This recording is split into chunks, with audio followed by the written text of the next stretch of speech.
Good afternoon. Thank you for being here to the members of the media. Let me just introduce who's here with me. I have the Borough Commander of the Bronx, Assistant Chief Phil Rivera. I have the Commanding Officer of this precinct here, the 52nd Precinct, Deputy Inspector Jeremy Shublin. And I have the Commanding Officer of Highway District 1, Captain Lee Manuel. And again, I just want to thank you for being here. And I want to start off by saying that about a month ago, maybe a little bit more, we made a promise to the community. We were at the Pound in Brooklyn where we did a bike crush, ATVs, illegal dirt bikes, and a lot of questions came up about how we're going to respond to New Yorkers. Are we going to go out there and take these vehicles off the street?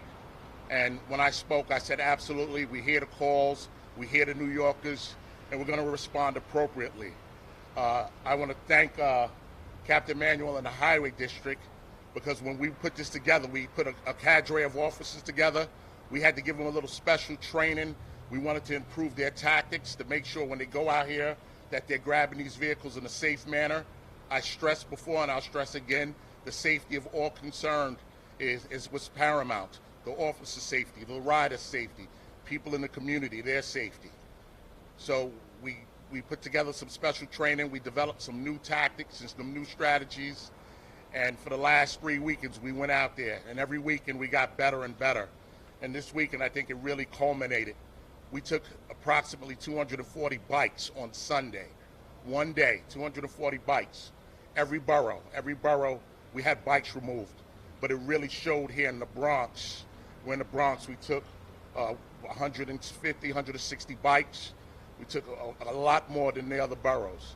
So, again, I want to stress to our communities, the good people of the Bronx, the good people in the Rockaways, the good people out in Brooklyn, all the communities, Queens, Staten Island, Manhattan, we hear you.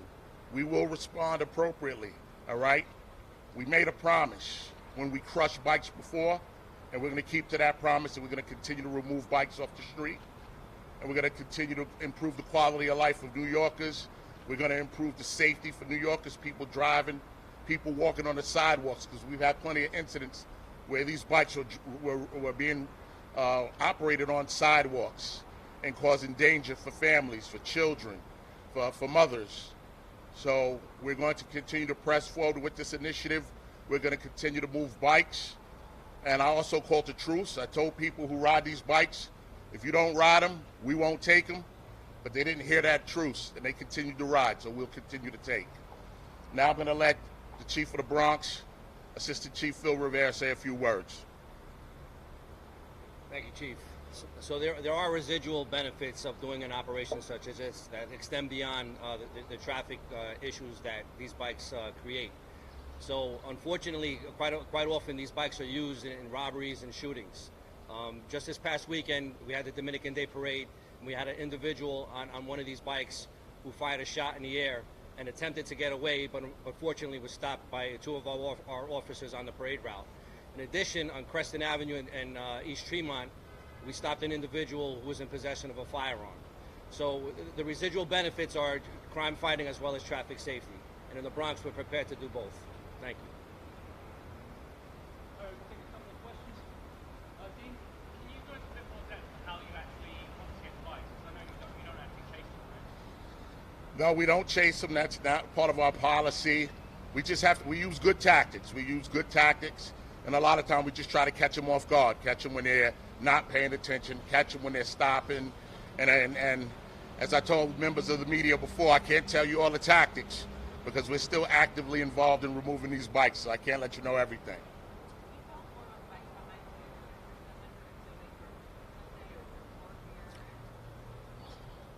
Oh, I was told that there was one bike that's here that's not part of our haul on Sunday. There's a bike that was involved in an accident that's here for safekeeping, nothing to do with these bikes. As you see, most of these bikes, these ATVs, these illegal dirt bikes that are not registered, bikes that are not properly insured. Some of them have no vehicle identification number. A lot of times when we grab the people who are operating them, they're not wearing a helmet, they're not obeying the traffic rules, they're riding on sidewalks, they're doing wheelies and things they're not supposed to be doing in the streets. And this is why we remove the bikes. And there's a process to retrieve the bike if you're the proper owner, if you have the proper paperwork. And when you come here, you can't ride off on the bike. So you have to have a tow truck or vehicle that can take the bike for you and drive off. So there's a procedure that goes along with these bikes once they're removed. I'm sorry? That I don't have I don't have an answer for that, because that's done by our pound, our property clerk. But the property clerk does send notice out. They try to get the people to retrieve their bikes. I believe it's a 15-day window, and if they don't retrieve the bikes, then the bikes are moved to be crushed. Yes, sir. I saw a couple of comments on social media the first time, people saying, why not just sell these to people outside of the city of Florida? I mean, has that been a consideration? I don't have an answer for that. I mean, we take the bikes. I know the department auctions off vehicles and things like this. I don't know where that falls into that. Do you know how many bikes in all, besides these, have been confiscated this year? Well, this year we've seized close to 3,000 bikes. In the last, like I said, in 2 Sundays ago, we really put this initiative together to really ramp up our enforcement and the removal of these bikes.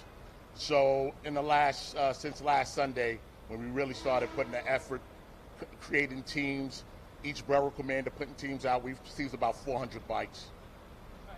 Dan, you have one. I can imagine people in the community have been frustrated by this as well. Has there been any assistance in outreach helping you? Absolutely. Absolutely. There are people who send us information about where they ride frequently. There are people who send us information about where these bikes are sometimes hidden and stored. I talked to my officers after Sunday, late Sunday evening, after we removed all these bikes, and even some of the video that we captured on body camera, people cheering the officers on, encouraging the officers, take these bikes. They're dangerous. They make us feel unsafe. Again, when we take them, we know we're doing the right thing, because the people of New York call us and they tell us. All right, guys, we have time for 2 more questions. What's your reaction to video of glass bottles being thrown at cops on the 44th precinct? It's terrible. It's terrible. Anytime anyone's attacked, it's terrible. When New York City police officers are attacked for doing their often difficult and dangerous job, it's attacked. But we will continue to investigate that incident. We're going to identify the people who are responsible for that. We're going to bring them to justice. All right, last question, anybody? On topic, last question, anybody? Good? Thank you, everyone. Thank you. Thank you.